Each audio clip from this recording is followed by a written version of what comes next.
Just a reminder that Big Mood, Little Mood with Daniel M. Lavery happens twice a week. Slate Plus members get an additional mini episode or Little Big Mood every Friday. Sign up now to listen at slate.com/mood.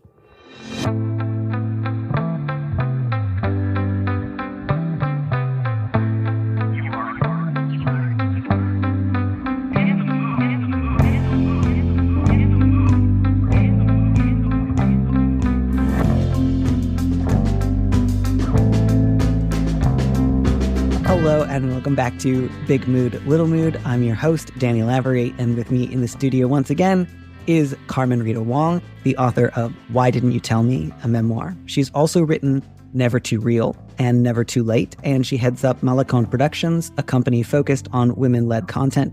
Carmen, welcome back to the show. Thank you so much for having me back, Danny. I mean, I'm thrilled. I mentioned to you before we went on the air that we got a lovely little burst of letters after your last appearance of people saying, please set me up with Carmen. And I didn't. Sorry, everyone. But Okay. It's always nice when people express general warmth and interest in your existence. So, oh my goodness, that's wonderful. Thank you. Yeah, but you're going to have to work a little harder if you want to go on a date with Carmen, okay? You can't just email me and say I'm done. She is, the bar is higher. Email more people. Danny, you did your job already. You had me on. Like, you don't have to do any more work. You know what I mean? I never want to do me work. So Find me. That fits Same. Beautifully. Also, I have to finish my book this week, so I really don't want to do more work. Oh my gosh. Good luck. You got this. to have the best experience of all, which was at the beginning of September, I got that email from my agent that said, hey, where's your book? And I said, I thought it was due next month. And she said, no, I'm pretty sure it was due this month. And I said, I really feel like we had a conversation where we said October. And she said, maybe we did and didn't write anything down. I'll see what I can do. And everyone said, you can have October. So, all right. There you go. That's excellent. So excited. And it's actually going great. But it is, not ideal to be getting emails like that saying your book should be done. Yeah, that's instant panic attack. Yeah. Especially when you've kind of in the back of your head been thinking, I should probably double check if my general sense of the deadline being sometime in October is what's actually in the contract. Because I could just read that. And they usually don't write sometime in October. They usually put like a regular date in there. Well, I just sold my next book. Congratulations. And thank you so much. But as you know, these things take a long time. So it'll be out in a couple of years. But I had to sit there and just really be like, okay, this is the date. Even though it may be a month before. It may be a month after I get it to you, but I'm going to do my best. Yeah. You do your best. And, again, it's close. It's close. I'm doing great. But also, boy, they sure just did tell me a date and I just should have written it down in more places. Oh, my goodness. Well, now you got the time. Now, so there you go. Exactly. So after this, it's right back to the mines. And actually, in the interest of time, I should start reading our first question because I still have a couple chapters to go. Okay. So our first one, a not uncommon sort of question. And I think what's going to be most useful here maybe is thinking about to what degree is it useful to think of your relative here as a person who is being radicalized versus a person who is choosing to become more radical. And not that you would just definitively assign a person one category or the other and say that's who you are forever. But I think that might be useful rather than people do sometimes sort of talk about like I lost a relative to Fox News or conspiracy theories, and while I do think there's some truth to that, it's also a little bit, I don't want to say of a cope, but it's a little bit of a way to sort of soften the sadness of the loss. And I think sometimes what's just true is someone I love has values that I find really repellent, and over the years they've become more attached to those values, and it ended our ability to be close. And that's sad, but it's not quite the same thing as like a big monster came and stole the person I love. Yeah, because then there's no responsibility to that person. And key, right, is assigning that responsibility. I know I've had to deal with this in my family, and it's heartbreaking. Yeah. So with that sort of preface out of the way, I'll go ahead and read this. The subject is one note and off-key conversations. My cousin, Caleb, is sliding far right. He's always struggled with anxiety and panic disorders, and in his late 30s, he can't keep a consistent job and lives with his parents. Still, he's bright, creative, and funny, and I talk to him often while playing video games on a Discord server with several mutual friends. Caleb has always had a problem with sexist behavior. We were raised Christian, and he never broke away from the homophobia, sexism, and general conservative values of our church.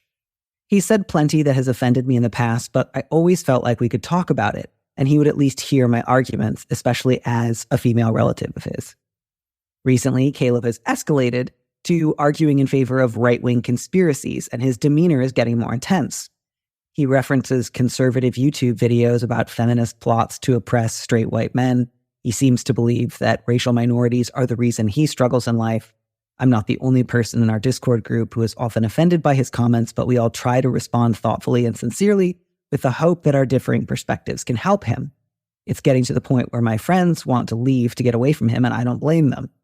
I want to kick Caleb out of the Discord, but I'm worried it's his only connection to people who aren't hateful online conspiracists. Personally, I don't want to abandon him as my family member, but I'm also not sure how much more I can tolerate. Is there anything I can do to help de-radicalize my cousin before he's too far gone?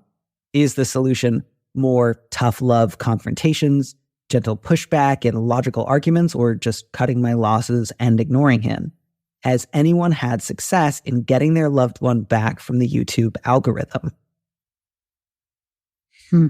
So I think two things that felt important to me to start with was, one, the letter writer mentions she's a woman and that a lot of what Caleb espouses is pretty intense, like misogyny and sexism. So, I don't want to err too far on the side of like he's going to be hiding outside your front door with a weapon tomorrow. But I do think, at least when it comes to anything like tough love, I would want this letter writer to keep her safety in mind. And if he's like bringing up a lot of conspiracy theories, he believes that like feminists are generally out to enslave men, and he says a lot of sexist things consistently, look after yourself, I guess is what I'm saying. Like, don't necessarily try to go fully tough love if you are at all worried that he's going to get like physically intimidating. Yeah. So I would just put that out there. Again, not like he's one step away from trying to physically fight you, just be safe. And then the other one is, as I mentioned in the beginning, this idea of, can I get my loved one back from the YouTube algorithm? I don't want to downplay the role that anything like online radicalization or algorithms could have played in this process. But you do say, letter writer, that he's never broken away from like homophobic and sexist values of your youth, and that he has always had a problem with sexist behavior.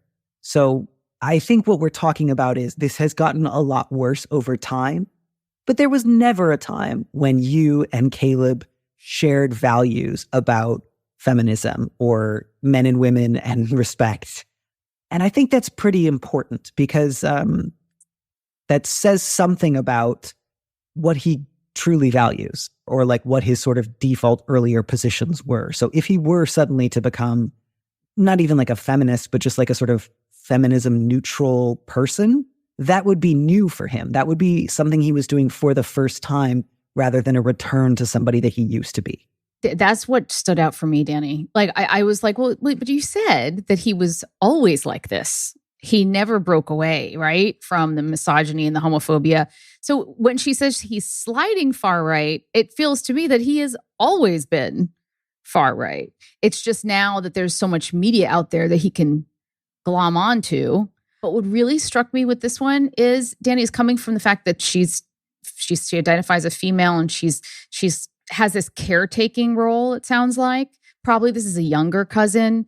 And I'm very familiar with that role. And it's that feeling that it's your job to keep family members together, or to keep families, people in orbit, even if they go completely against who you are as a human being. And I know, and I've had to struggle with this, of course, in the past couple of years, especially.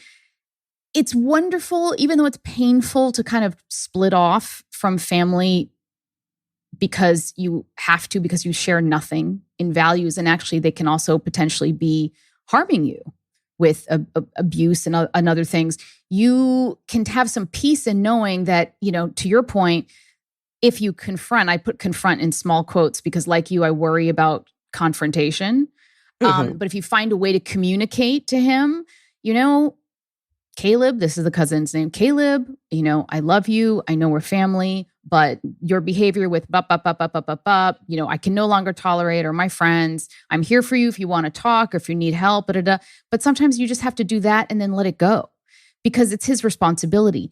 If she's taking care of the relationship, Caleb's sitting there able to say whatever he wants, do whatever he wants, hurting people, hurting her, and he still gets the relationship.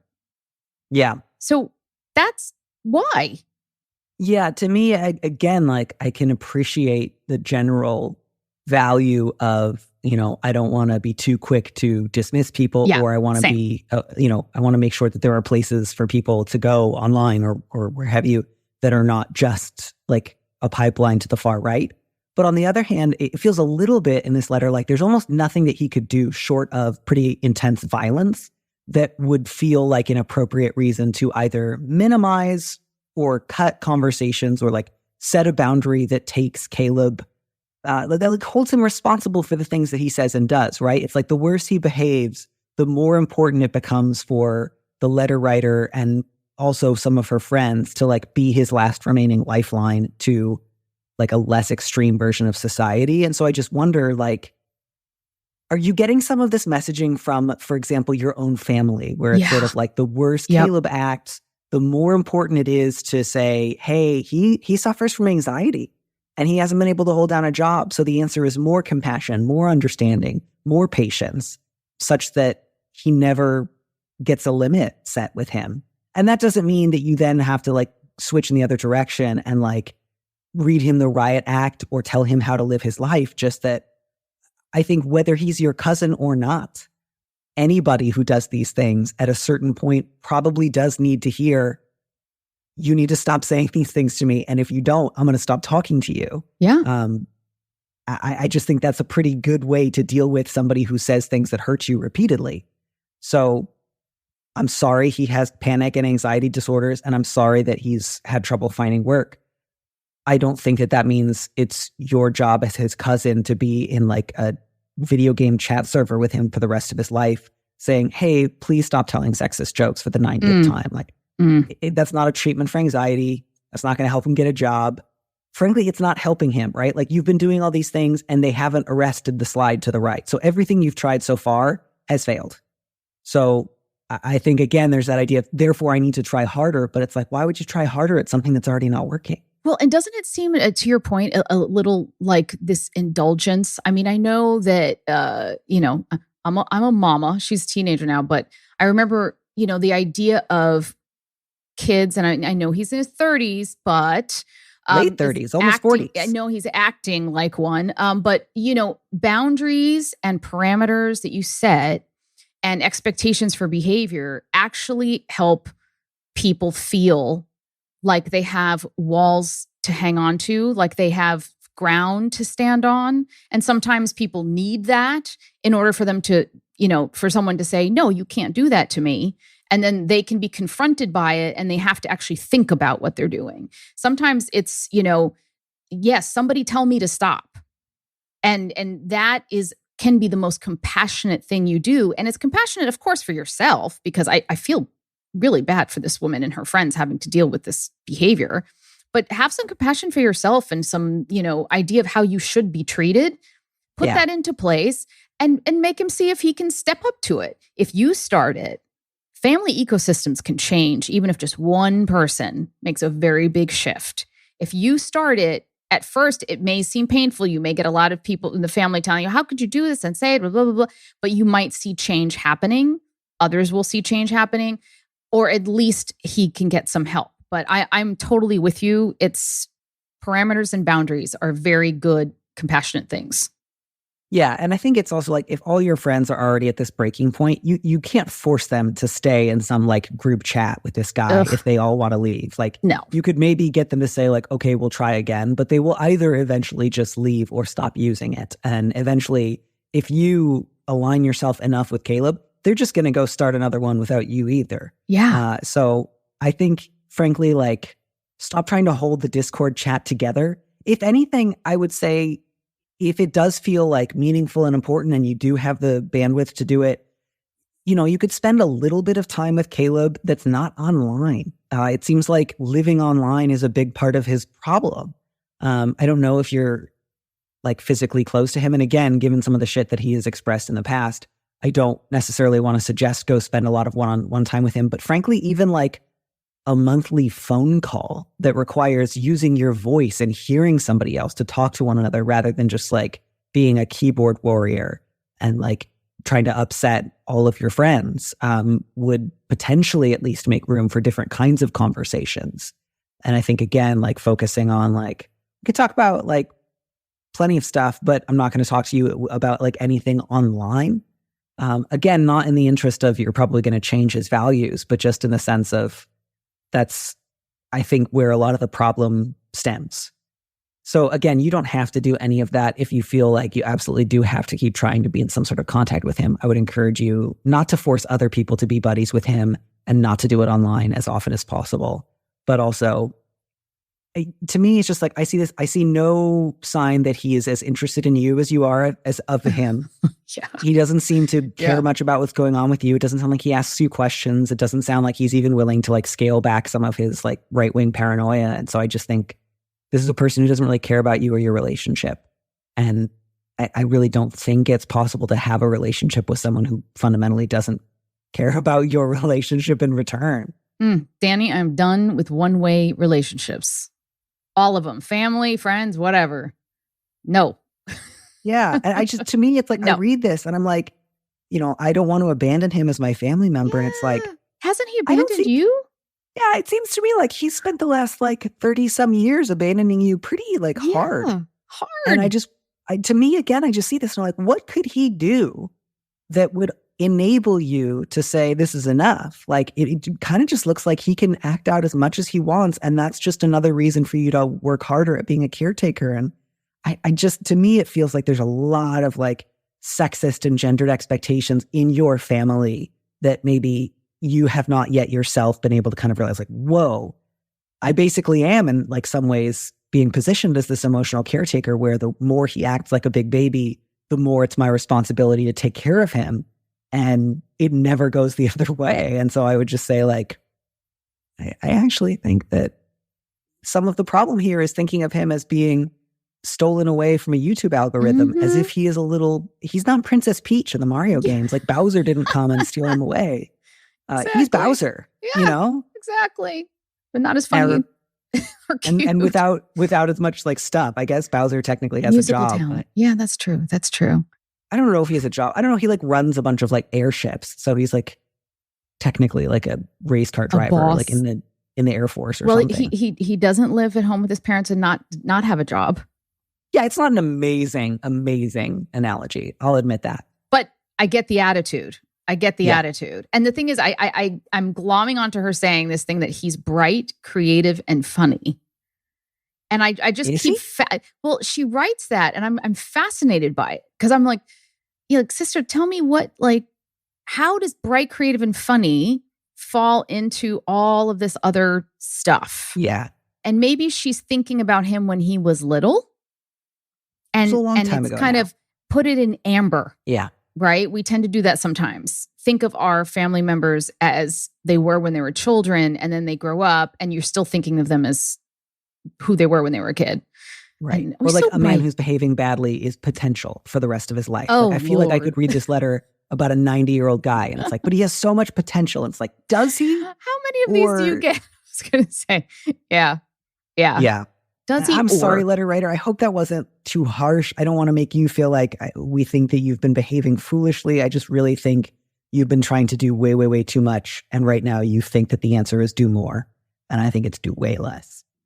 Yeah. Big heart. You have a big heart. I totally understand that. And I get it when you're the caretaker in the family. Been there, done that. But your big heart will work really well if you get him to see that you deserve to be treated well, as does everyone else. And it may change things.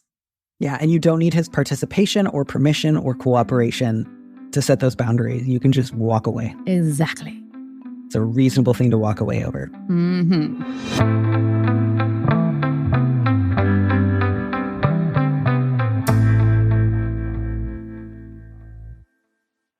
So on that note, I think we're ready for our second letter. And if you would be so good as to read it, I will be so good as to sit here and listen. I will do so. Okay, so the subject here is worried about working. Letter writer says, I recently interviewed for a job I really wanted, working with a wedding vendor. I thought I did great and really seemed to vibe with the interviewer. The next day, I received an email from the interviewer that I did extremely well in the interview, but they had a question about the mask I wore. I'm immunocompromised and wear a mask when I have cold symptoms, which is unfortunately somewhat often. They explained wearing a mask was a hindrance to lip reading with guests and asked how often I wore it and if it was for a health issue or full time. I'm honestly shocked it was brought up. Is this a red flag? Should I pursue this job if they hire, even though they asked a borderline illegal question? I've never encountered this before and am clueless. Oof. I feel for this person so much, Danny. Yeah. I'm a mask wearer. My daughter's immunocompromised. She's a mask wearer. I've gotten nasty comments, dirty looks. I feel so much for people who need to wear masks on the job because there's just a lot of bias and prejudice. I'm looking though in this letter. There's a hint. There's a clue, as you do all the time, Danny. There's like this thing that it's hanging on. The fact that they noted that it was a hindrance to lip reading and asked if it was for a health issue, that is kind of this space of disability versus disability. So because, for example, long COVID falls under ADA, now American Disabilities Act, there is this, okay, well, if I need to wear it for work, you could fall under ADA protection. But if they're already saying the requirement is for guests, wedding guests to read lips, which I have to really ask you, like, how often is that an issue?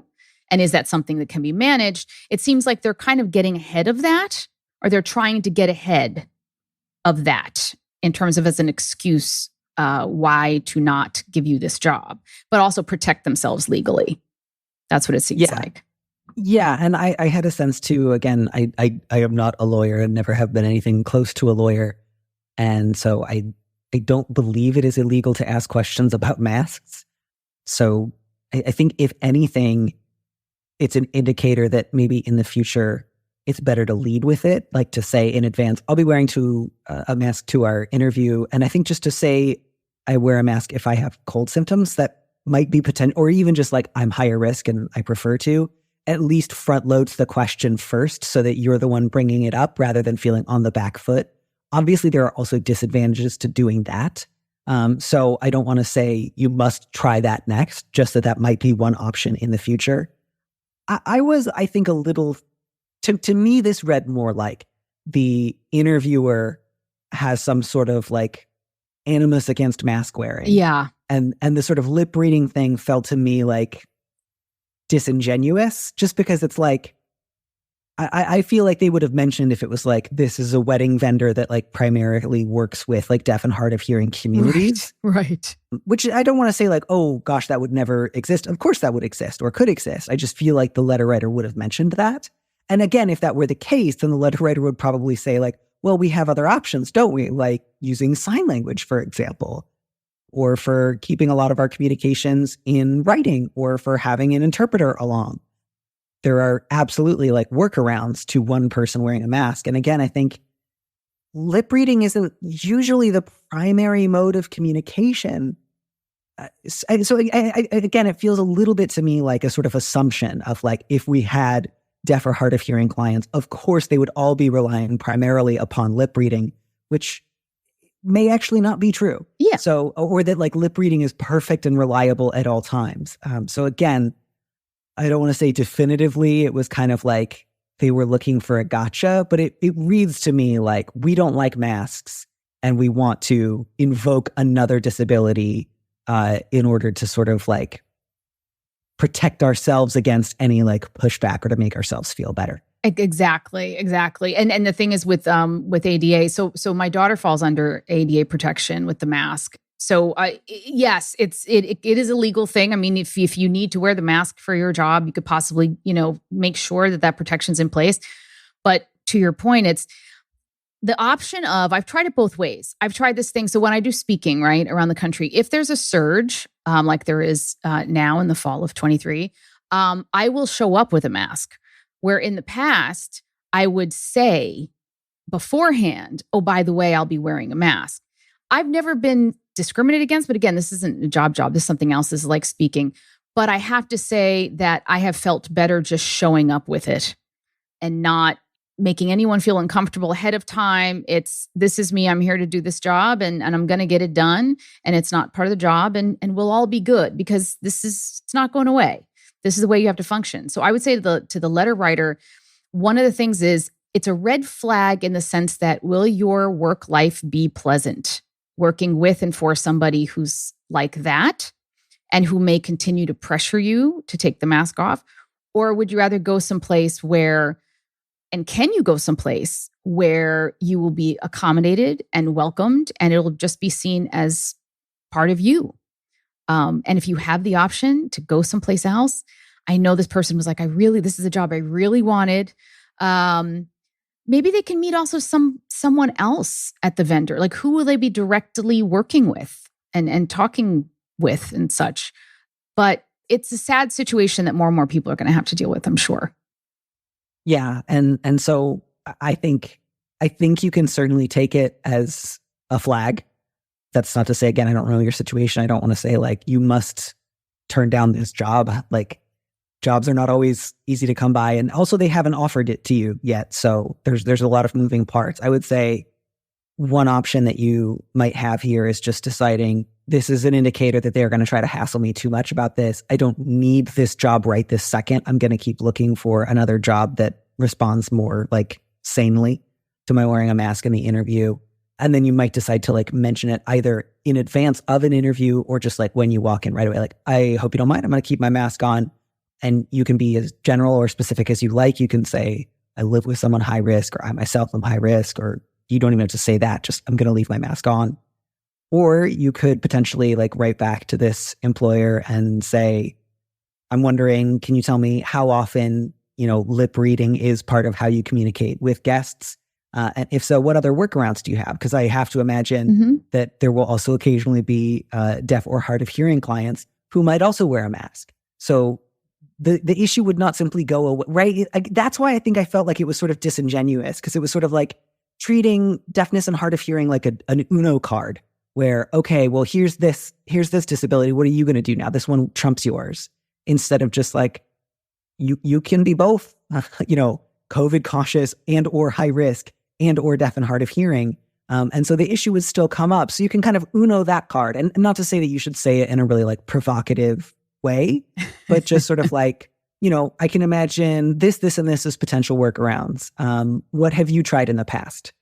And just like, don't cede the argument. Don't concede the point that nobody deaf or hard of hearing would ever themselves wear a mask or expect someone else to wear a mask. Because again, like, you could also like look this up. Like, the last 3 years, deaf and hard of hearing people have also been going through a pandemic and dealing with both wearing masks themselves and seeing other people wear masks.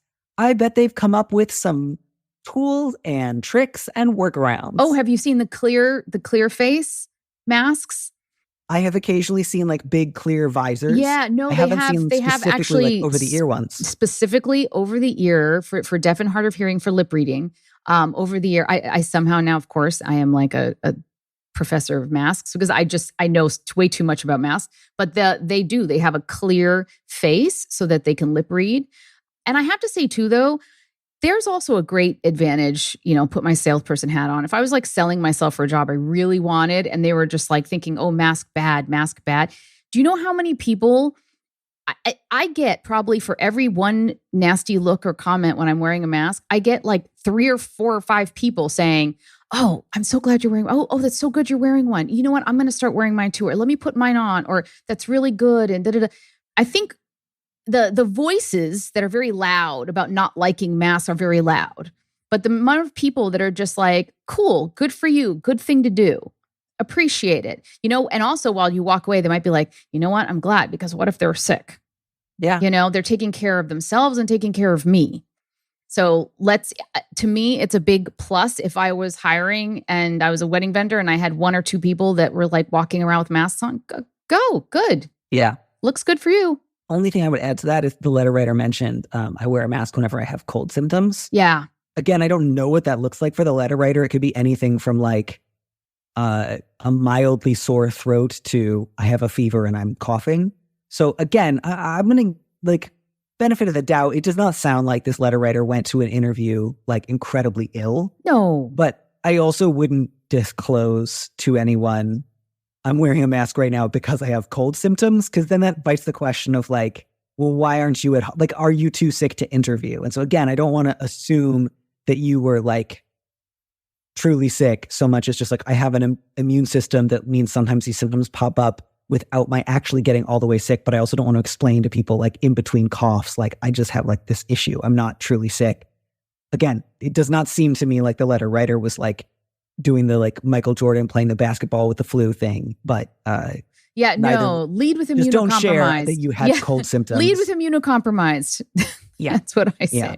Because it's true. Yeah. And if anybody else has some experience specifically with like navigating job interviews with masks on, feel free to write in, let us know.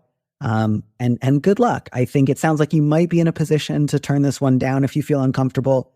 I would say, depending on how they react to your response, you might decide this is not the place for you. It does seem like so often wedding vendors are at the forefront of certain like, especially like gay civil rights, like legislation. It often just feels like, wow, like wedding vendors are just the number one front line of just like hot button social issues. Oh yeah, the cake. Yeah, doing the cake. Will I do the cake or not? You know, that sort of, it's for sure. It's a very interesting position to be in society. It's almost like your job is literally and figuratively catering to a changing world and changing relationships and all of that. So you're in it.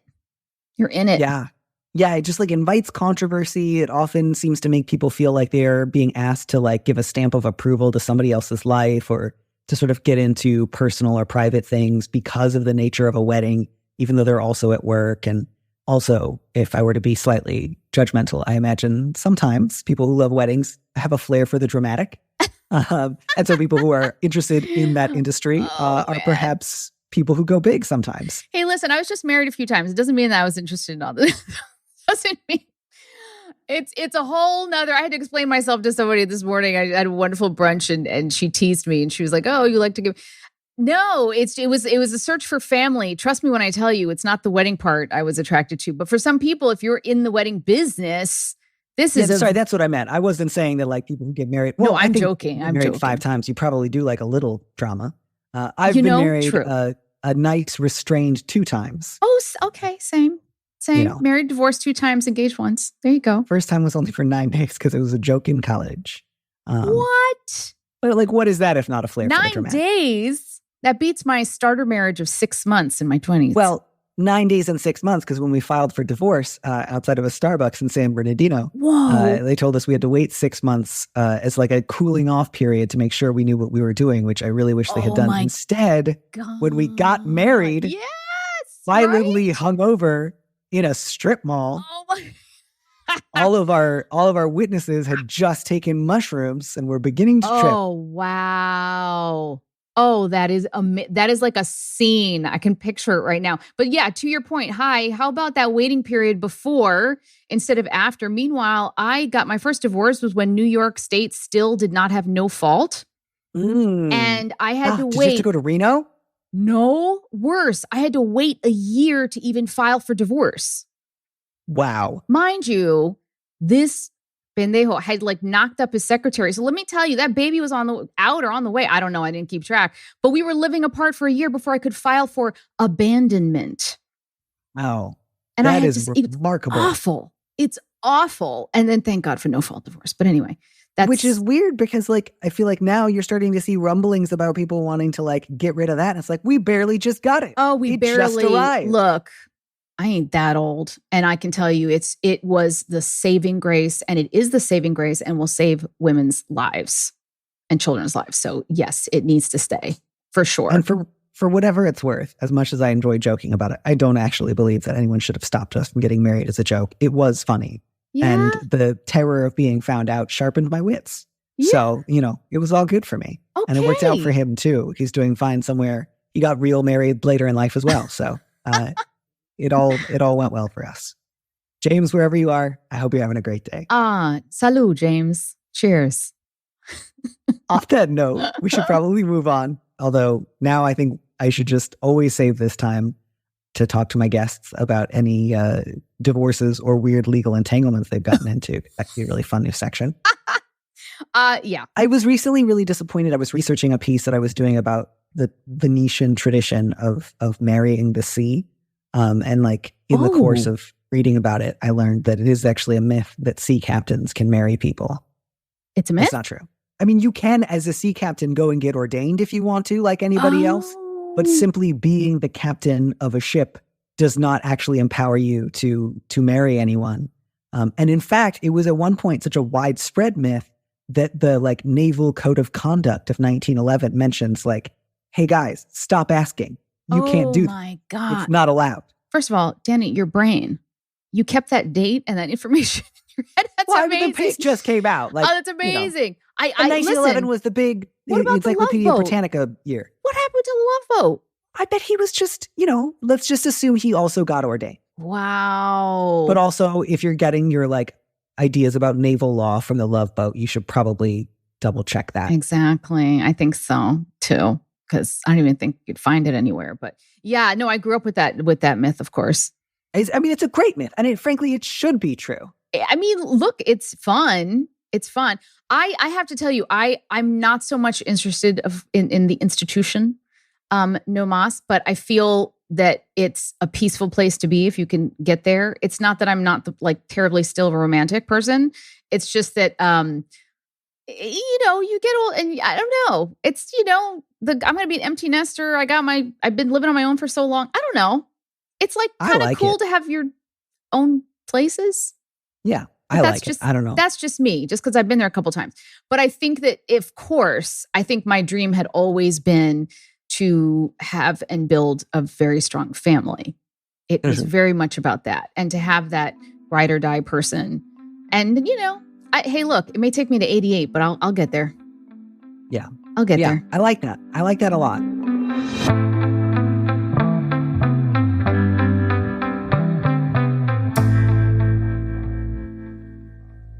I have one really quick final lightning round question, if you don't mind sticking around for that. And I don't really have a great answer to this so much as I want to free this letter writer from worrying too much about it. Okay. So that's my preamble. I'm on the lookout for non-gendered ways to refer to a single person casually. Okay, so you're not like knighting people that aren't dependent on being able to remember people's names, genders, or pronouns, or use the singular they. This came up in a group of autistic/ADHD people that I hang out with, where one person explained that he barely learns people's names and it's not realistic to remember pronouns. And with they, he can't help but get confused with whether singular or plural is meant every time, but that he would gladly have an alternative to assuming he or she.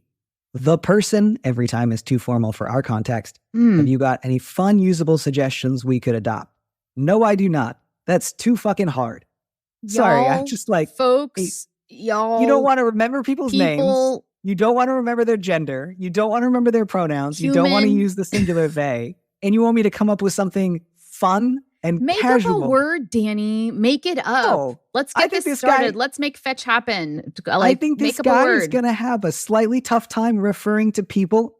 Yeah. And I welcome him to try and find a solution for himself. But too often it's like, if we just come up with one more kind of like cutesy fun word, like the problem of like perceiving and discussing people is over. And it just, to me, it sounds like, well, this guy seems very picky and I wish him the best in finding a solution, but I sure can't fucking think of one. It's at this point, it's just like, I'd go back to names, frankly. One word to refer to each person, write them down if they're hard to remember. Yeah.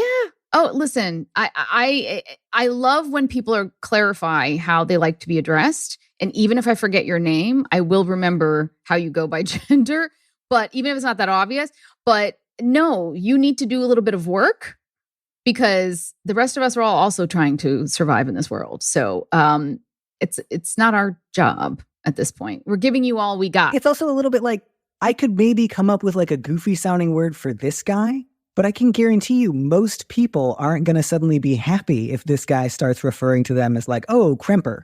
Like, that's my word for new people, like, no, I have a name. I have pronouns. Like, you can use one or both of them or ask me my name. But I think the best solution is just, if he forgets people's names a lot, ask them to remind you of their names. But like, say, do you know what I mean? Hey, like, kid.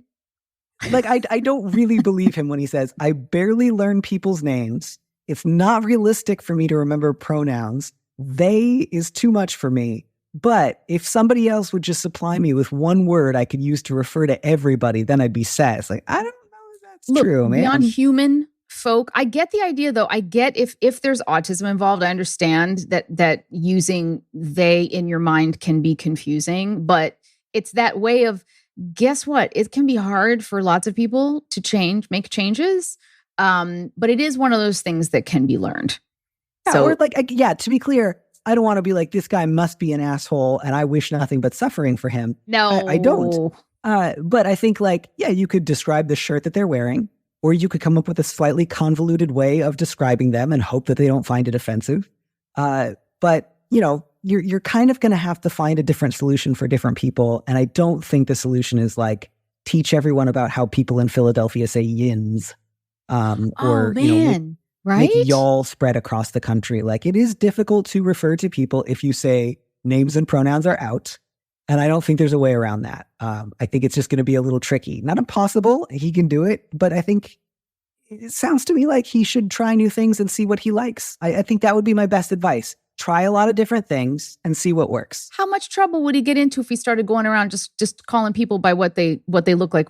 Hey, blue shirt, big nose, big butt. Yeah. It's like, no, you don't want to do that. Well, that's not my first advice. I think that's why I think names and pronouns are great. And if you forget someone's name or pronoun, just ask. That would be my best advice. But if he doesn't want to do that, he has a lot of other options that he can try and see if he likes them and see if other people likes them. But yeah, you do get into murkier territory because describing people by their shirt is not necessarily going to immediately be painful, but it certainly doesn't make people feel esteemed or valued. And describing their face, it's a little bit like telling people what celebrity you think they look like. Oh, yeah. Yeah. You can get in messy territory. It's so different. It's like playing darts. It's like, if you don't land right in the middle, in the exact bullseye, you're gonna hurt someone's feelings. Either they think, well, this is too attractive. You're just trying to make me feel good, like a cow you're trying to put down. Or you think I look like Jesse Plemons. I said to my wife several years ago when she said she thought I looked like Jesse Plemons, who's a very nice looking man, but not who I think I look like. I think Jesse Plemons is the bomb. I agree. I think he's attractive, but I don't think I look like him. So it's no, I witnessed this yesterday. I went to went to a tailor, and the woman she was striking and beautiful woman. And the woman at the front desk said to her, you look like Emma Thompson. And let me tell you, this woman turned and was like, yes, I get that a lot, but I don't know why, because there's nothing in the face. And I was like, this woman is pissed. You have wounded her deeply, and she hates you now. It's hard. It's genuinely hard. Yeah, I think there's a reason that as most societies land on names and pronouns, sometimes we squabble about how many pronouns there should be. But I think as a general category of reference, names and pronouns are hard to beat. Wait, can I tell you mine? Yes, of course. If Maya Rudolph and Eva Longoria had a baby. That is so specific. I know. And it was from a makeup artist on a show I was doing. And I was like, that is very specific. But yeah.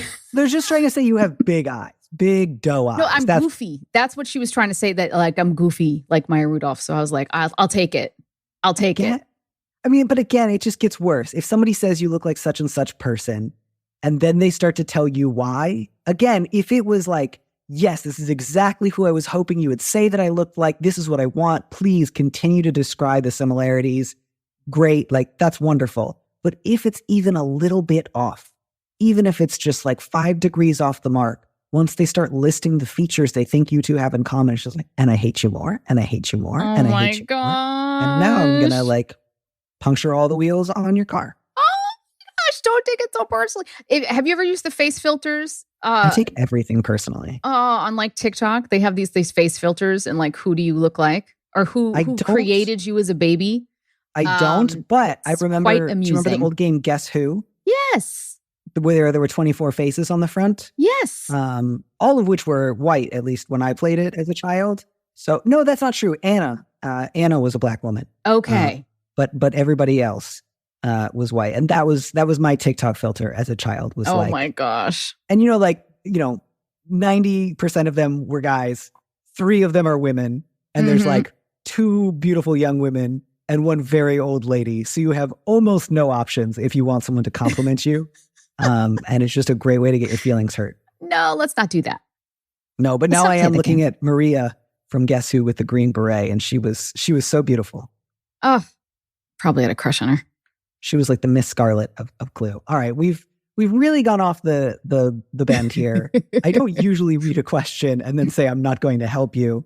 And so, letter writer, I realized you were just like passing on a request from a buddy, and I came down pretty hard. I really do wish him and you all the best, and I encourage him to try things. And it sounds like this is a pretty like, sorry to say that phrase, but like safe space to like try things out.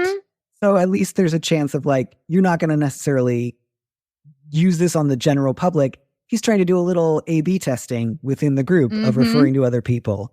And I'm just not going to give you a fun code word, but the person who last spoke, or it sounds like dehumanizing because it just kind of is like the person who last said something to me. That's the danger, right? It becomes dehumanizing. I don't want to be referred that way. I don't want to feel like I'm that forgettable. Yeah. And it's funny thing is in Spanish, I was going to recommend a Spanish word that, which I always like is like tipo, like type, tipo, that guy, like, that, but that's also gendered, tipo, like it's guy, girl, so it's just incredibly hard, but you can always take like a word and just, How about, names?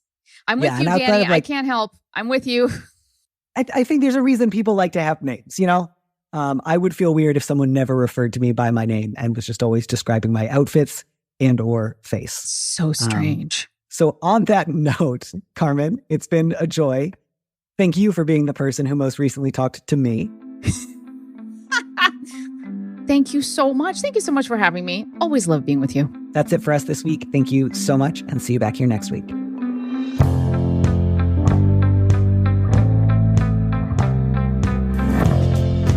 Thanks for joining us on Big Mood, Little Mood with me, Danny Lavery. Our producer is Phil Surkis, who also composed our theme music. Don't miss an episode of the show. Head to slate.com/mood to sign up to subscribe, or hit the subscribe button on whatever platform you're using right now. Thanks. Also, please leave us a review on Apple Podcasts. We'd love to know what you think. If you want more Big Mood, Little Mood, you should join Slate Plus, Slate's membership program. Members get an extra episode of Big Mood, Little Mood every Friday, and you'll get to hear more advice or conversations with our guest. And as a Slate Plus member, you'll also be supporting the show. Go to slate.com/mood plus to sign up. It's just $15 for your first 3 months. If you'd like me to read your letter on the show, maybe you need a little advice, maybe you need some big advice, head to slate.com/mood to find our Big Mood, Little Mood listener question form, or find a link in the description on the platform you're using right now. Thanks for listening.